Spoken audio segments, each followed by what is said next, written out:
welcome back to Artisan Upholstery Studio. I was working on these little chairs today. I've got 3 of them, and I'm finishing them with double piping trim, and I thought, hey, you might like to know how I do that.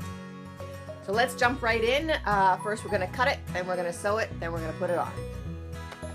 So you're going to cut strips to go along your chair that are 2.5 inches wide.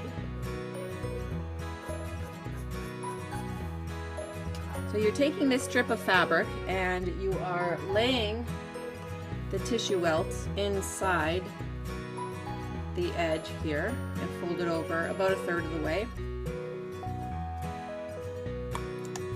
and stitching that down.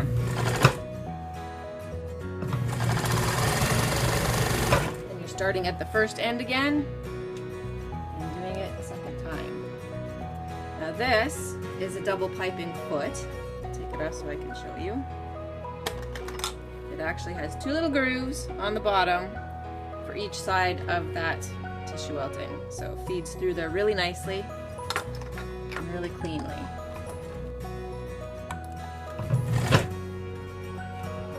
So you're stitching right over top of that first stitch.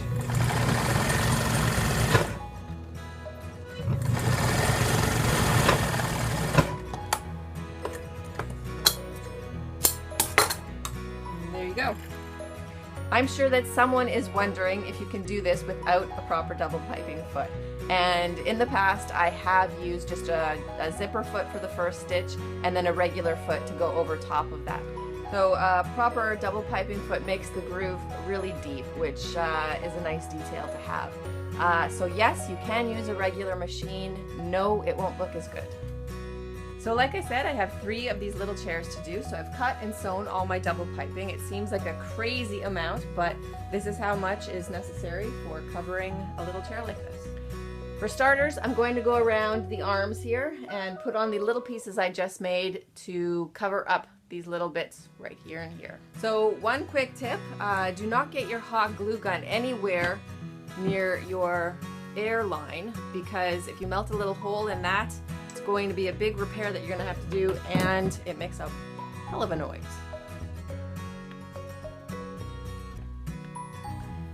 The fabric is going to be trimmed away right under these staples and above this bottom edge here.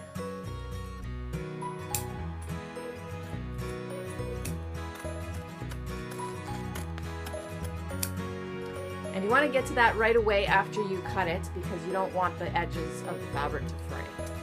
So when you have your double piping all sewn up, you have to trim off this little flap that's left over, and you're trimming it as close as you can to the stitch without actually cutting the stitch.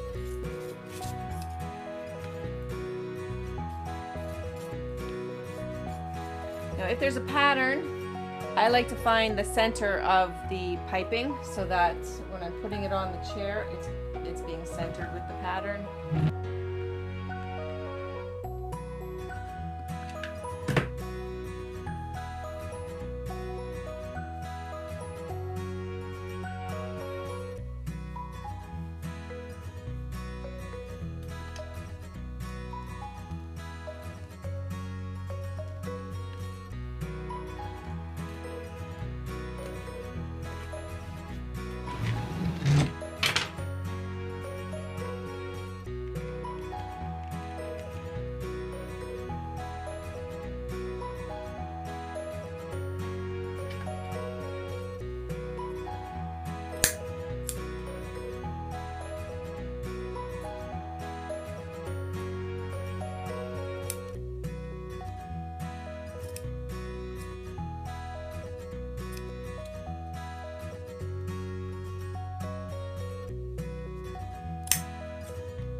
back here we have some corners that we have to get around. This one first. So what I like to do is bend it in the corner before I get there with the glue. It's much easier when you have a bunch to work with. Just get a nice tight corner in there. Always looks better.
So I finally got all 3 chairs done. It took quite some time because I like to be really picky with these last details that go on the chair.